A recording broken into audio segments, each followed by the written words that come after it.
Mathieu, toi, sur le fond et la forme? En politique, il y a de l'opportunisme chez tous les partis en toutes circonstances, la question n'est pas là. Ensuite, le fond des choses, c'est que les préoccupations de la CAQ, les préoccupations identitaires, dépassent largement le seul électorat de la CAQ. Ça rejoint une bonne majorité chez les francophones. Donc, probablement évidemment qu'il y a un calcul politique derrière ça, mais c'est un calcul qui n'est pas insensé dans la mesure où la laïcité québécoise demeure inachevée.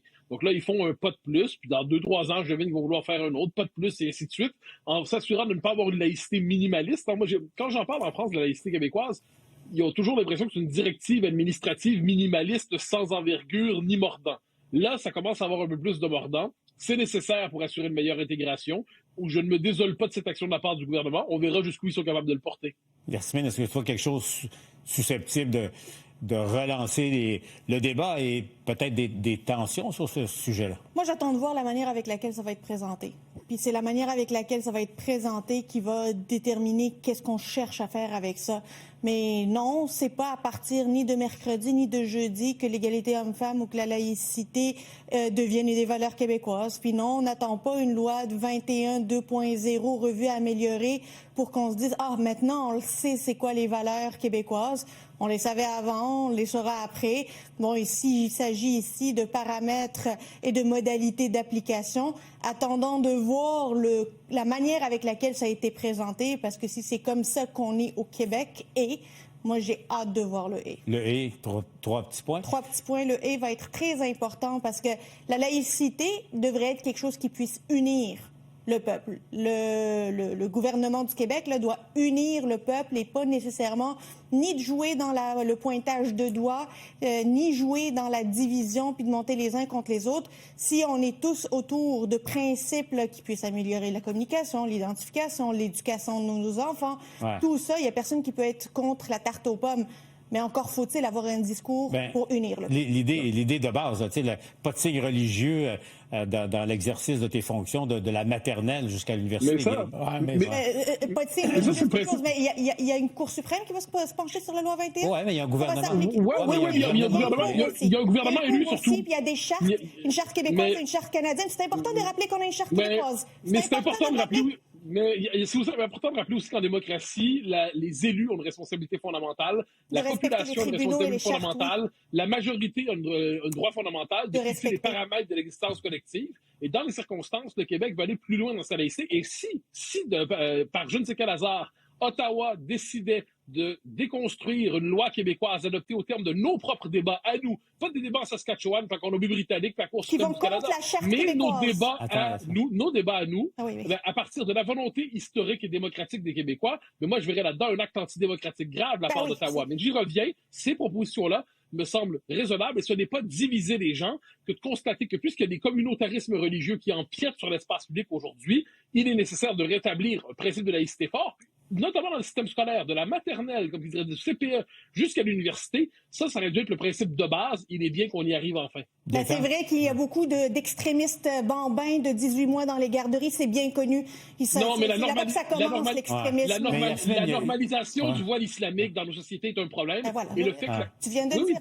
Oui, c'est ça. Oui, je le dis clairement. La normalisation du voile islamique est un problème. Et il est normal que dans notre société, on crée dans l'espace public, et si on dépend de l'État d'une manière ou de l'autre, ça, c'est bon. Ensuite, dans la rue, les gens font bien ce qu'ils veulent, puis chez eux, ils feront ce qu'ils veulent, mais ce symbole en tant que tel, il est normal de le nommer. Il cause des problèmes dans l'espace public, il remet en question toute une série de nos valeurs, et pas que, soit dit en passant, mais il symbolise bien quelque chose. Donc, restaurer une pleine laïcité dans le système scolaire, pour moi, c'est simple bon sens. Gaëtan, t'en dis quoi? Bon, écoute, l'enjeu de l'immigration sera toujours complexe parce que... Mais là, c'est pas l'immigration, c'est la laïcité. Là. C'est parce que le problème... Bon, OK, on va mettre ça différemment, là. C'est parce que les exemples qui sont pris dans ce qui est présenté volontairement par la CAQ visent une seule situation qui est l'islam, là. Point à la ligne, là. J'ai pas vu d'exemple là, qui ont été cités. Avec les petites parenthèses, là, exemple, là, j'ai pas vu exemple le crucifix.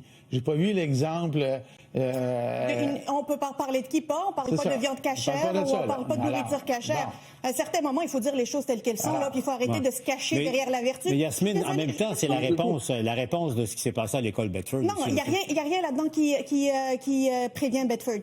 Moi, je veux juste qu'on me dise, qu'est-ce qu'il y a là-dedans qui prévient Bedford? Parce que là, on n'est pas en train de parler de la mentalité, ni de la compétence, ni de la vérification des compétences des enseignants qui ont fait vivre le calvaire aux enfants de Bedford. Ça, c'est se servir de Bedford en offrant une réponse qui ne répond pas au problème de Bedford. Mathieu, je t'ai laissé parler tout à l'heure. Laisse-moi juste finir mon idée. Il faut à un certain moment nommer les choses telles qu'elles sont. La communauté musulmane est stigmatisée. Elle est pointée du doigt. Oui, elle l'est. D'ailleurs, tu viens d'en faire la preuve. Tu es passé directement j'ai parlé de l'islamisme. J'ai parlé de l'islamisme, pas de l'islam. Les femmes qui portent le voile ne sont pas des islamistes, ne sont pas des extrémistes. Non, elles ne le sont pas. Et il va falloir aller le dire à tous ces parents qui voient dans les garderies des personnes voilées qui prennent soin de leurs enfants, puis leur dire que vous les pointez du doigt, puis vous dites que ce sont des extrémistes islamistes. À un certain moment, il faut au moins assumer ce qu'on est. Lorsqu'on est islamophobe, il faut le dire. Non, il y a personne. Non, premièrement, et Mathieu, je t'invite à le faire. Non, mais premièrement, l'accusation d'islamophobie est absolument ça existe repoussante. Islamophobie, zéro. Il n'y a pas de racisme ou d'islamophobie là-dedans. Ça devient juste une obsession. Attends, non, si je peux me permettre. Parce que j'attends souvent et moi, j'arrive jamais à répondre. Si je peux me permettre, tu as eu le temps de parler, t'inquiète pas. Ensuite, le fait est que partout, depuis la fin des années 70, le progrès du voile dans les sociétés occidentales et plus largement dans le monde musulman est lié directement au progrès de l'islamisme. Il n'en a pas toujours été ainsi dans l'islam. Le progrès du voile est un symbole net dans nos sociétés du progrès de l'islamisme. Dès lors, ce n'est pas lutter contre les musulmans, qui par ailleurs, plusieurs viennent en Occident pour se délivrer de l'islamisme. Ce n'est pas lutter contre les musulmans que de lutter contre l'islamisme qui a fait du voile son étendard dans nos sociétés. Et moi, je n'accepte pas les accusations d'islamophobie, de racisme, de xénophobie, de fermeture à l'autre et tout ça, quand on veut simplement s'assurer que dans nos sociétés, ce symbole, mais pas que, encore, il y a d'autres éléments, on a déjà parlé du kirpan dans d'autres circonstances, on pourrait parler d'autres symboles, mais le voile dans les circonstances, il est légitime de le nommer sans se faire accuser d'islamophobie. L'islamisme n'est pas l'islam, critiquer l'islamisme, ce n'est pas attaquer les musulmans. Les femmes musulmanes vous entendent et le savent. Yasmine, le mot de la fin, OK? Les femmes musulmanes l'entendent et le savent. Les femmes musulmanes qui prennent soin des... Les femmes musulmanes... ça, là, franchement, c'est indigne de toi, Mathieu, que de mettre un parallèle avec les frères musulmans.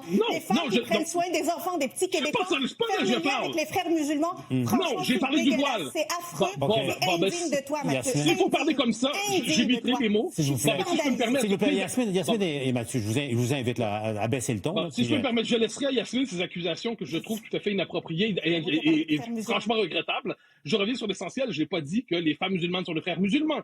J'ai dit que le voile est un symbole porté notamment par les frères musulmans dans le monde occidental. C'est documenté partout dans le monde occidental. Il y a une forme de candeur quelquefois au Québec là-dessus.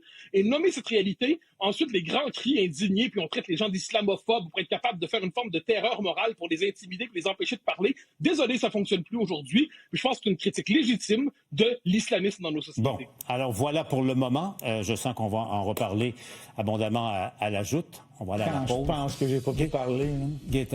Gaëtan, t'as très bien fait ça, Gaëtan.